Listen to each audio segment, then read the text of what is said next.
आज के इस एक्सप्लेनर में स्वागत है।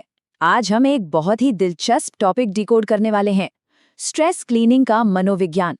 मतलब ऐसा क्यों होता है कि जब जिंदगी में अचानक से कोई बहुत बड़ी उथल-पुथल मच जाती है तो कई लोग तुरंत हाथ में झाड़ू, कपड़ा या स्पंज उठा लेते हैं और सफाई में जुट जाते हैं। देखने में ये बहुत ही आम सी बात लगती है, लेकिन यकीन मानिए इसके पीछे इंसानी दिमाग की एक बहुत गहरी और अमेजिंग कहानी छिपी है। ये हमें बताता है कि भारी क्राइसिस के समय हमारा दिमाग खुद को कैसे संभालता है। तो शुरुआत इसी सवाल से करते हैं। आखिर किसी भारी संकट के दौरान कोई इंसान फर्श क्यों चमकाने लगता है? जरा इमेजिन कीजिए, ऑफिस के किसी बहुत बड़े प्रोजेक्ट की डेडलाइन सिर पर खड़ी है, या फिर जिंदगी में कोई बहुत बड़ी क्राइसिस चल रही है, और इंसान क्या कर रहा है? वो एक शेल्फ पर जमी जरा सी धूल को हटाने में अपनी पूरी जान लगा रहा है ना? थोड़ा अजीब। देखने में ये विरोधाभास काफी फनी लग सकता है, लेकिन असल में ये हमारी उस मानसिकता की तरफ इशारा करता है जहां हम किसी बहुत बड़ी और डरावनी परेशानी से ध्यान हटाकर छोटी छोटी चीजों में सुकून और शांति खोजने की कोशिश करते हैं।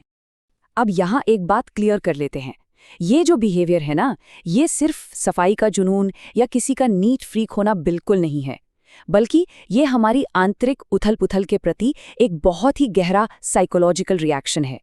ये कोई रैंडम घर का काम नहीं है जिसे अचानक शुरू कर दिया गया हो।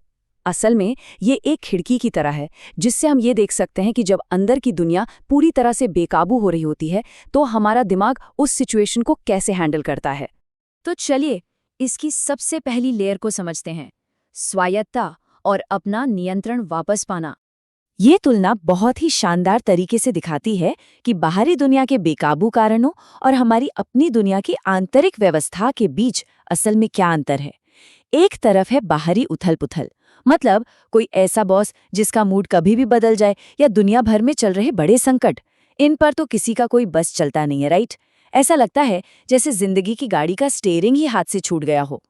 लेकिन दूसरी तरफ है आंतरिक व्यवस्था, जैसे शेल्फ से धूल साफ करना या अपनी अलमारी सेट करना। यहाँ इंसान खुद को दुनिया का सबसे बड़ा पिक्सर महसूस करता है। ये वो जगह है जहाँ हालात तुरंत कंट्रोल में आ जाते हैं। अपनी आसपास की जगह का कंट्रोल अपने हाथ में लेना असल में खुद को ये साबित करना है कि हम अभी भी अपनी ऊर्जा और अपने समय के बॉस हैं। जब जिंदगी बिल्कुल आउट ऑफ कंट्रोल लगने लगती है तो इंसान अपनी अलमारी या अपना कमरा साफ करके खुद को ये दिलासा देता है कि देखिए, कम से कम मैं अपना पर्सनल टाइम और अपनी एनर्जी तो मैनेज कर ही सकता हूँ। और ये जो फीलिंग है ना कंट्रोल की, यही हमारी पहचान को, हमारे सेंस ऑफ आइडेंटिटी को बिखरने से बचाती है। अब बात करते हैं दूसरी लेयर की। ये है अचानक बढ़ने वाली भावनात्मक तीव्रता को कम करना। देखिए, जब किसी बड़ी परेशानी की वजह से स्ट्रेस बहुत ज्यादा बढ़ जाता है तो दिमाग में एक तरह का स्पाइक ऑफ अटेंशन पैदा होता है। इसका मतलब है कि सारा का सारा फोकस अचानक हमारी अपनी कमजोरियों और परेशानियों पर शिफ्ट हो जाता है। अब इससे घबराहट तो बढ़ेगी ही। ऐसे में अलमारी सेट करने या फर्श चमकाने जैसा कोई भी फिजिकल काम इस भारी साइकोलॉजिकल प्रोसेस को थोड़ा धीमा कर देता है। ये एक तरीका है पूरे दिन के भारी भरकम प्रेशर को लो की रखने का। इंसान खुद को बिजी कर लेता है ताकि उस भारी इमोशनल बोझ का सामना तब तक न करना पड़े जब तक कि उसका दिमाग उसके लिए पूरी तरह से तैयार ना हो जाए। अब आते हैं इसके तीसरे और बहुत ही दिलचस्प पहलू पर, हमारा अपना इनबिल्ट सुरक्षा तंत्र। अगर कोई ऐसे माहौल में बड़ा हुआ है जहां चीजें बहुत अनिश्चित थीं या जहां लोगों ने उन्हें बार बार निराश किया है, तो उनका दिमाग इवेंचुअली खुद को बचाने के लिए उसी हिसाब से ढल जाता है। ये जो बिहेवियर है, ये एक तरह का साइकोलॉजिकल एडेप्टेशन है। ये बाहरी दुनिया से हमारी उम्मीदों को एकदम कम कर देता है। दिमाग ये मान लेता है कि बाहर की चीजों को तो हम कंट्रोल कर नहीं सकते, इसलिए वो अपना सारा फोकस सिर्फ और सिर्फ उन कामों पर लगाता है जहां मेहनत करने पर रिजल्ट मिलना 100% तय है। मतलब बिना वजह हर्ट होने या निराश होने से बचने का ये एक बहुत ही सीधा और असरदार तरीका है।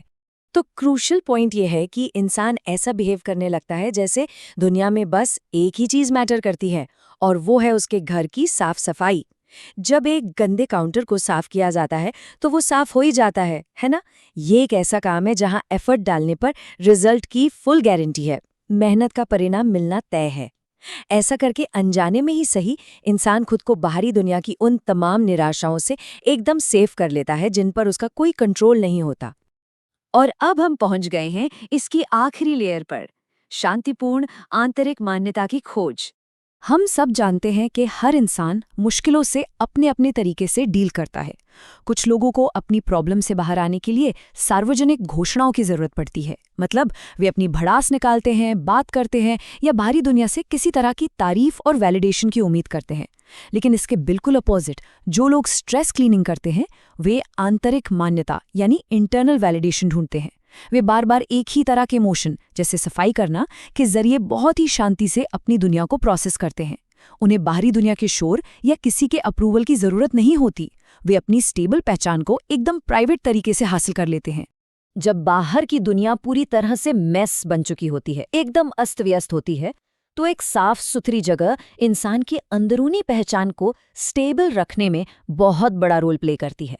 असल में ये सिर्फ घर को चमकाने के बारे में है ही नहीं, ये तो अपने अस्तित्व पर, अपनी एग्जिस्टेंस पर अपना खुद का कंट्रोल साबित करने के बारे में है, वो भी बिना किसी बाहरी वैलिडेशन के।